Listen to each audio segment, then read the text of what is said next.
61 Monkey Knife Fight Picks and Strategy Show. Of course, I am Jason Flores, always joined by the fighter, Pete Rogers Jr., as we are here to talk about Monkey Knife Fight. Of course, be sure to head over to monkeyknifefight.com. When you sign up, use that promo code Awesemo for an instant first match deposit up to $100. Once again, be sure to use that promo code Awesemo. If you are not familiar with Monkey Knife Fight player props, I play over there. Really love playing the significant strikes, more or less, but you can also play fantasy points as well. And of course, when you look at the scoring, Pete, when it comes to this one, you get 1 point for a strike, 2 bonus points for significant strike, takedown, you get 10 points, knockdown, 15 points.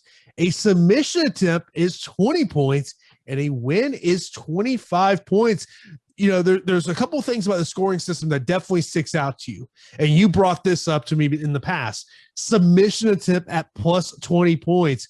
But also, if you've got a volume striker and someone who can take the fight to the ground, I don't know. Kamaru Usman, for example, Monkey Knife Fight is a platform. He can score a ton of points. My goodness. I mean, the guy he has so many points, whichever platform he's on. But I will say that Kamaru Usman here on Monkey Knife Fight is extremely interesting. I mean, my goodness. I mean, the line of fantasy points of Usman at 351.5, like that just blows my mind, something I'm not accustomed to. But I will say that, you know, the takedowns, it makes sense. He lands a lot of takedowns in his fights, a lot of significant strikes. I'm interested to see maybe he starts to work in some submission attempts. I mean, I can't imagine him getting 500 points, but I guess the guy can, right? Like, Kamaru Usman's he's just a fantasy stud no matter where you are. And I'm interested to play on Monkey Knife Fight. I'm interested to see in other fights that submission attempt plus 20 points, because obviously that happens more frequently. Let's say a knockdown of plus 15 points. I mean, takedowns and submission attempts will be more frequent. So obviously I'll have my eyes opened for some grapplers on the card. Yeah, the key is obviously grappling, but you're looking for volume strike. Let's get right into the main event of Kamaru Usman and Jorge Masvidal. As when you look at significant strikes between these two, the line for Usman, 94.5. The line for Masvidal is 65.5. Now, when you talk fantasy scores, the line for Kamaru Usman, 351.5. Jorge Masvidal, 248.5. And just to go back to their first fight, when you look at Kamaru Usman's stats in that one, he landed 263 total strikes, 94 significant strikes, and 5 takedowns. Racked up the points over on Monkey Knife Fight. Let's talk about significant strikes first. 94.5 versus 63.5. So if you just want to play significant strikes, you got to pick both these guys more or less. So for Kamaru Usman, more or less 94.5. Jorge Masvidal, 63.5. These are, when you look at the lines here, 94.5 is a high number, because I think what concerns me in terms of this fight is if this fight plays a lot in the clinch and necessarily those aren't significant strikes, while Kamaru Usman may land a ton of strikes, they may not be considered significant. Yeah, I'm looking at their previous fight, and Kamaru Usman with 94 significant strikes, Masvidal at 66. So obviously the line is pretty similar to the first fight. And now you have to really think of, will they be able to replicate that? Will it be a different fight? Will it be more in the clinch like we do fear? Will Masvidal be able to defend some takedowns? If he even gets taken down, does Usman start to implement some ground and pound, or is it more based on position? I will say that Usman's been talking a lot about his striking lately, and working a lot with Trevor Whitman, a guy, a wrestler who's fallen in love with his hands, could lead to more strikes on the feet. I just don't know if he'll have as much success as he did against a Masvidal who stepped up on less than a week's notice. So I actually would probably take the under on Usman and the over for Masvidal, because I do think that Masvidal will have a better showing here. I think there will be some competitive moments, but I do favor Usman in the matchup. we talked about this on the strategy show. I wonder how much of the game plan potentially by Mike Brown and that coaching staff and American Top Team is how can we kick the legs of Kamaru Usman and make sure it doesn't lead to Kamaru looking for a takedown. I might look at the under on both sides of this one. Interesting. Yeah, I mean, like, if Masvidal is going to win the fight, right, he's going to need to throw more than 63 and a half significant strikes, you would think, right? Unless that he's able to really take out that lead leg. I will say that the calf kick would be a perfect weapon for him in this matchup. If you kick the thigh, then you're leaving yourself open to getting taken down, especially double leg. But when you're targeting that lower calf, you're able to brutalize your opponent. And I'm sure Usman, even if he's hurt, he's not going to go down easy. So I would imagine Masvidal, I'd probably take the over for Masvidal and the under for Usman, but it's a very close fight. Obviously, I'm excited for the matchup and excited to play here on Monkey Knife Fight. And I will tell you, when it comes to these player props, I think we always want to go over. I'm guilty. I am straight up guilty of that. Sometimes you do got to look at those under positions here. Fantasy points, 351.5 for Usman. 248.5 for Masvidal. If Kamaru Usman wins, I got to imagine he's going to go over 351.5. Yeah, I think Usman is going to win, and I think he will go over that. It's crazy because it's such a high total, but I do think that is fair for his style. You talk about a guy that'll probably get multiple takedowns that come at 10 points apiece. He has knocked down opponents that comes at 15 points apiece. I don't really foresee that happening, but the significant strike bonus mixed with the takedowns and the 25-point win bonus definitely makes 351 doable. I'm fine with it over the course of 5 rounds. Yeah, I think if you want to play the fantasy points, for me personally, I would go over Usman 351.5, and I would go under 248.5 on Masvidal. Yeah, I agree with you. Let's move on to the co-main event. Weili Zhang and Rose Namajunas. Let's look at the significant strike side in this one. Weili 83.5, Rose 81.5. I truly believe this is a 5-round fight. I think it's, the question I think is more on the Rose side in terms of if you want to go over. I think I would feel pretty good taking the over in terms of Weili Zhang at 83.5. Of course, at that strike level, you need this thing to go 25 minutes. Yeah, I foresee this fight going 25 minutes. I will say that Weili Zhang has shown insane volume in the fight against Ioana Jędrzejczyk, and I think that 83.5 is a low number.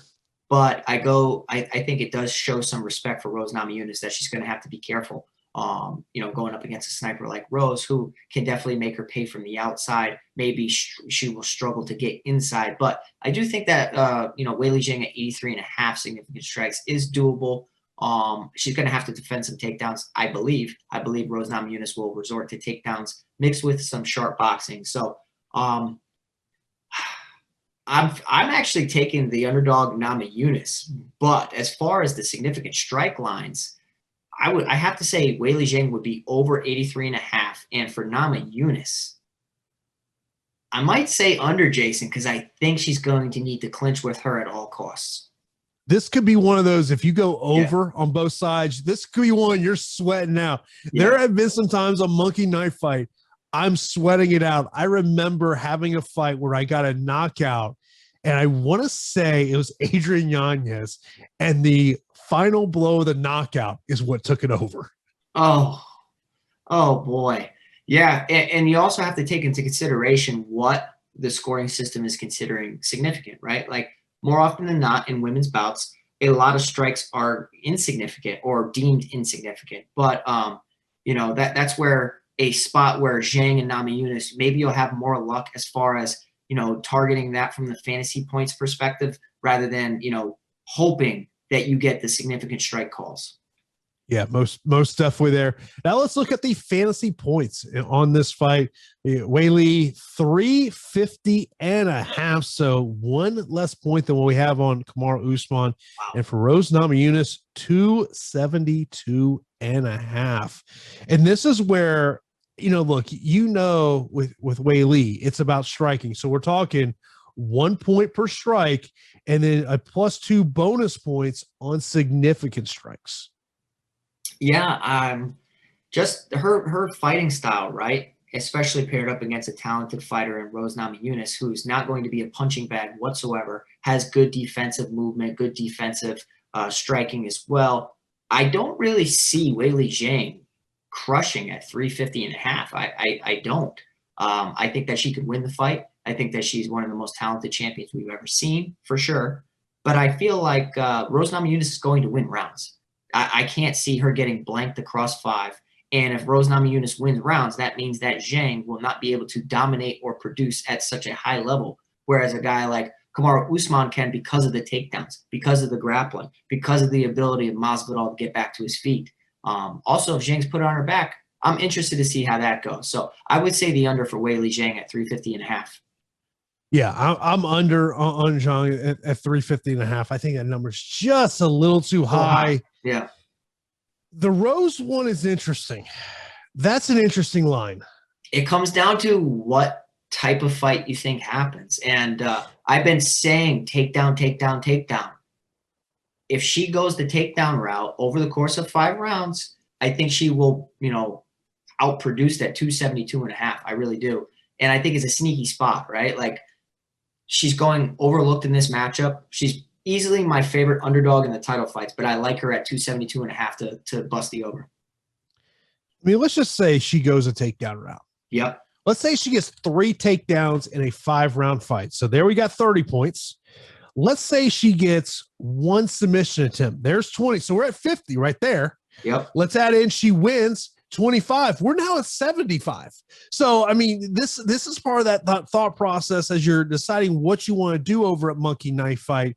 These are thought process you got to take, especially someone who potentially go for that submission attempt. Of course, when you sign up over at monkeyknifefight.com, use that promo code Awesemo for an instant first match deposit up to $100. Of course, the other title fight on this card, Valentina Shevchenko versus Jessica Andrade. Looking at the significant strike, much less than the previous 2 title fights. We got 61.5 for Shevchenko, and it is the same for Andrade. Yeah, that actually surprises me. I really like Antonina Shevchenko here. I like her a lot. I think that she's going to when I say Antonina, I'm sorry, Valentina. I think definitely I would not be favoring Antonina in the matchup against Jessica Andrade. So let's be clear. I like Valentina quite a bit here. I think that 61.5 significant strikes is extremely low in a matchup against Jessica Andrade, who's going to push the pace, come forward, and force the action. She's going to have no outside of an early finish. I see Shevchenko beating her from pillar to post and going significantly over that 61.5 significant strike mark. Yeah, that was an interesting number that really stuck out to me, that it was 61.5. To me, I would go over on Shevchenko, under on Andrade. It all depends on what type of fight you think. Like, I think that Andrade is going to run into something. I don't think that she's probably going to get out of there too early, but I think that Shevchenko will kind of be the matador while Jessica Andrade is the bull, and I kind of like that under as well. And of course, you should note it's a 2.5 times multiplier on this. So let's just say you wanted to take the fantasy points on this one, which is Shevchenko 275.5, Andrade 243.5. If you want to put down $50, your winnings would be $125, to let you know how that works over there at Monkey Knife Fight. So let's talk fantasy points here. Shevchenko 275.5, Andrade 243.5. And once again, you said this now a couple of times, is how do you see this fight going? Could we see a grappling base of Shevchenko, which we have seen her past couple of fights? Yeah, and I think that a fighter like Andrade, who has a high striking volume, she's an aggressive grappler as well, lots of overhead throws, overhead slams. She comes in a little too aggressive against, keep saying it, Valentina Shevchenko. She's going to get dumped on her head. She's going to get, she's going to give up the underhooks and get dominated throughout. So I like the over for Shevchenko. I think it's going to be a dominant performance. Yeah, I'm with you on the Shevchenko pick there as well. 2 other fights we have on the main card. We've got the former UFC middleweight champion Chris Weidman taking on Uriah Hall. Significant strikes on this one. Uriah Hall 36.5, Chris Weidman 32.5. I am a firm believer that if Chris Weidman is going to win this matchup, it is via the takedown. But even if this thing goes 15 minutes, 32 and a half significant strikes is not a huge number. It's not, but let me ask you a question, right? And I kind of made myself laugh. And I was thinking, like, can Weidman even take 36 and a half strikes from Uriah Hall on the chin at this point in his career? Like, can you imagine Weidman taking 36 significant strikes at this point? Like, can you trust his chin? I don't think you can. I don't think so either. I think an under might be a very, very sneaky spot. But let me just big but here. How many times have we seen Uriah Hall just not throw? Okay, which is perfect, right? You've seen him not throw. When he does connect against Weidman, he'll probably sit him on his butt. And Weidman's going to be looking to implement grappling immediately, which will also decrease the volume. So it's a nice spot to target because you expect the output to be low, but you're banking on, well, no, you don't even have to worry about it. I think it's fine. 36 and a half and 32 and a half. I'd probably hit the under. Here's another thought with this fight, and it just kind of came to my mind. We think of Uriah Hall sometimes with these very flashy strikes. What happens? He throws one of these flashy strikes, and Chris Weidman just puts him on the mat, and Uriah Hall can't get off his back. Then we like that under even more, Jason. You know what I'm saying? As long as Weidman's not on top throwing bows like crazy and implementing a ton of ground and pound, I think we like the under. I think I've convinced myself that I would be targeting the under there. Now, when it comes to the fantasy points, I think the over on Chris Weidman is interesting here at 150 and a half. And here's why I think it's interesting. That 20 points for a submission attempt. Yeah, he's undervalued here. He really is. And I don't like him in the matchup, but he's undervalued. 20 points for the submission attempt.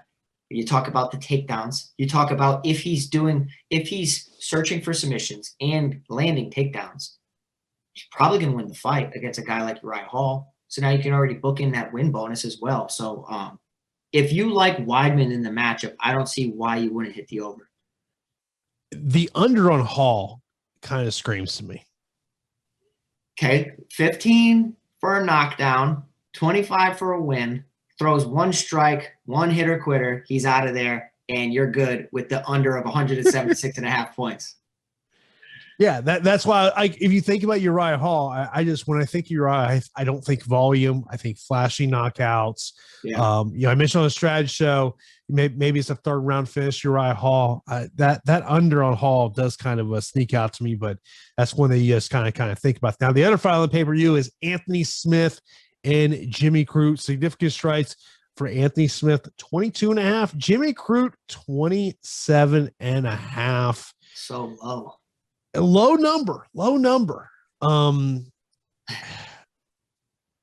I think you naturally want to just say smash the over. I think you initially want to say that, but what happens if Jimmy Crute just, makes short work of him?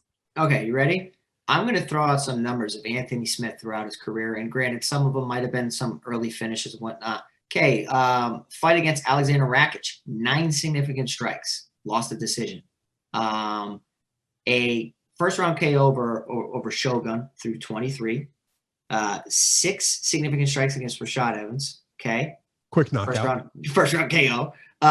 So even when he wins, right, it's not based on volume for the most part. It's based on finding that chin and landing a perfect shot. So, 22 and a half is like almost disrespectfully low.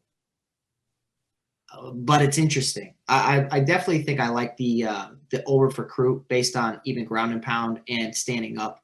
It's just Smith at times is lethargic, and I wonder if the under is the sneakiest spot. Yeah. And then on the fantasy points, 135 and a half for Smith and 184 and a half for Jimmy Crute. Now, Jimmy Crute is a submission guy, Jason, and he hunts submissions. He has some nice submissions.